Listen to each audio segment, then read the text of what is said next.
Gotcha. I got you, didn't I?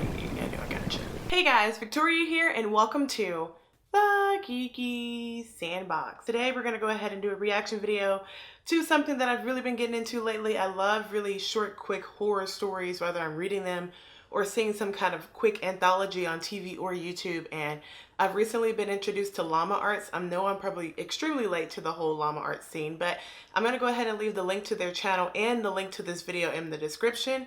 But they've been doing a lot of really awesome stuff over the past few months, and I've just been hooked on them. So I wanted to watch this one with you guys and see what you guys think. But this is about a 3-minute short about, I guess, some kind of horror story at an airport. So I'm excited. It's called The Bathroom Stall / Airport Stories. So let's go ahead and get started.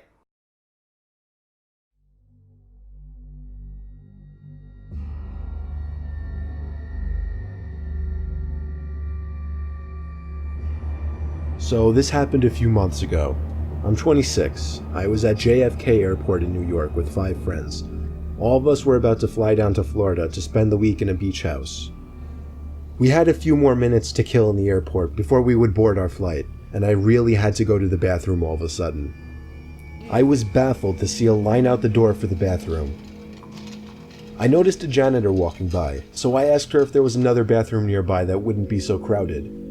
She laughed and told me she shouldn't really be telling people, but there was another bathroom past the door she was pointing at, down a narrow flight of stairs and to the left.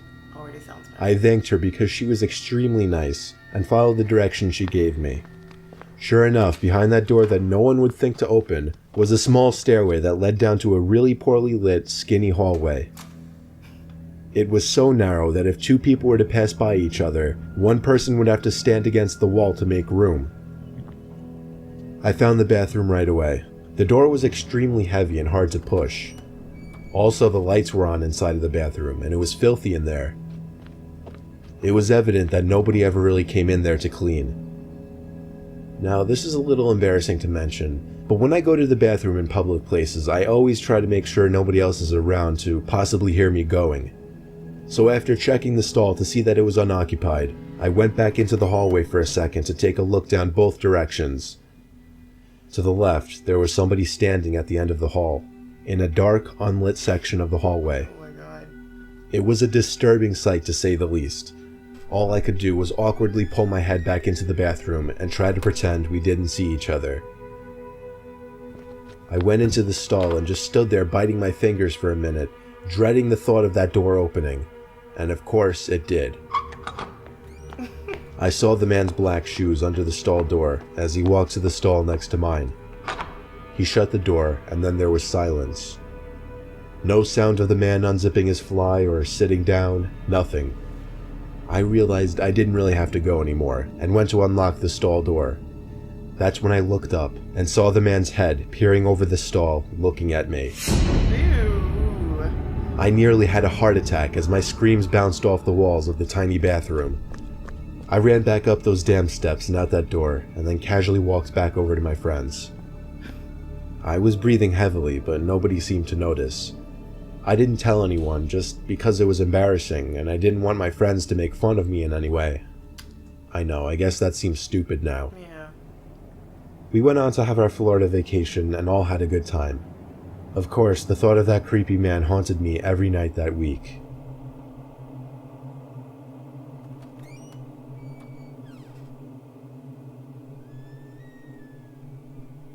Alright, that one was definitely short and unexpected. Let's talk about it. I don't know, I thought that one would be scarier than what it was. I thought that he was going to be following him or something like that. But nonetheless, it was pretty good. I enjoyed it. It was pretty clever. I don't know, I just really love the simple animation that they've come up with for their channel. And I say simple as in like there's nothing crazy or over the top, but does that mean that they didn't work hard on it?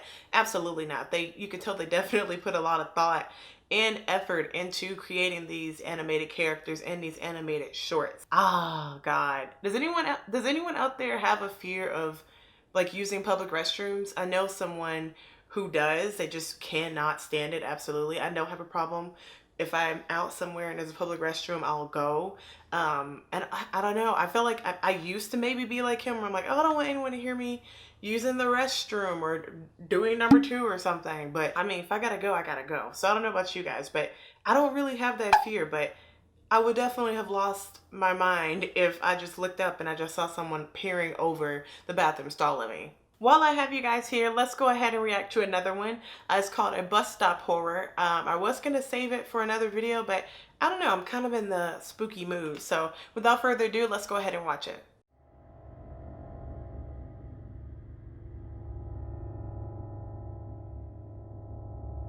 This happened when I was 17 years old. I would go to the gym 3 to 4 times a week and ride the bus home. It was a Sunday and I had just missed my bus, so I had to wait longer for another one. I would have called my parents, but they were out for the evening, and taxis charged more, so I decided to sit and wait in the bus shelter. It was a cold night and snow had just started peppering the ground. My bus was taking longer than usual, so I got my phone out and listened to some music. Almost an hour had passed. It was freezing and I hadn't seen anyone at all. That was until I noticed something out of the corner of my eye. It was a creepy guy dressed in thick layers of clothing, walking slowly towards me. I knew staring at him would draw more attention, so I just focused on my phone. He sat down at the other end of the shelter and just stared at me. There was something off about him. He seemed like he was either drunk or on drugs. He then asked, "When is the bus due?" I took out my earphones and said, I think it's delayed because of the snow. He stared at me for a while, then started mumbling to himself. He was really starting to creep me out, so I pretended to be on my phone. After a couple of minutes, I took another look. He'd moved closer to me. I looked away for a second, then heard the sound of him sliding even closer. I turned to him and said, You okay there? He stared at me with glossy eyes, lifted his arm and leaned towards me. Immediately, I grabbed my bag and ran as he fell to the ground. I ran down the road, trying my hardest not to look back. I kept going until I got to the next bus stop. I turned around to check to see if he was there. He was gone, so I went to sit down. Feeling relieved, I rested my head on the back of the glass and waited for the bus.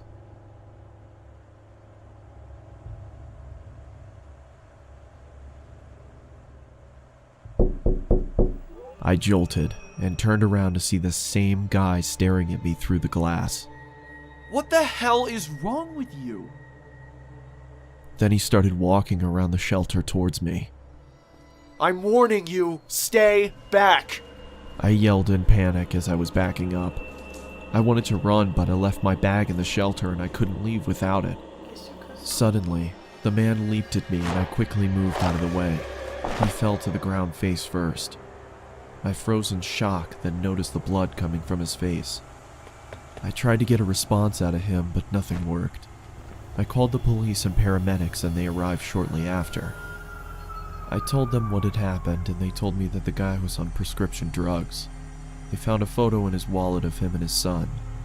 The boy looked just like me, so we assumed he thought I was him. I later learned that he had lost his son in a custody battle and went off the rails. He was taken away for treatment, and that was the last I saw of him. I got my driver's license shortly after, and have never been on a bus since. Oh my God. All right, guys, let's talk about it. This has been a really awesome experience. I knew that there was going to be some kind of twist at the end of that because people are really quick to judge homeless people and just judging people, period, based on what they're wearing, what they're dressing, what their face looks like. Him scooting closer and stuff, I'm like, oh my God, he must think he knows him. Either that or he's trying to kidnap him. Either way, I imagine just sitting on a bench at a bus stop with someone you don't know and they start inching closer to you and they lunge at you, try to hug you. It's still weird if you don't know them. So I understand the kid's reluctance to engage and even running away. Oh my God. That's crazy though. That's kind of sad though, you know? That he ended up losing his son in a custody battle. I don't know if they explained why. I know that he ended up going off the edge or the deep end because of it, but that is interesting. So, lesson here, kids. Don't judge anyone just because they're in a bus stop with socks and sandals. But anyways guys, if you like this video, go ahead and give me a like rating down below and let me know, did you enjoy this video? Do you want me to react to more kind of short animated horror stories and things like that? Let me know your thoughts. And until next time, I'll see you in the next video. Bye!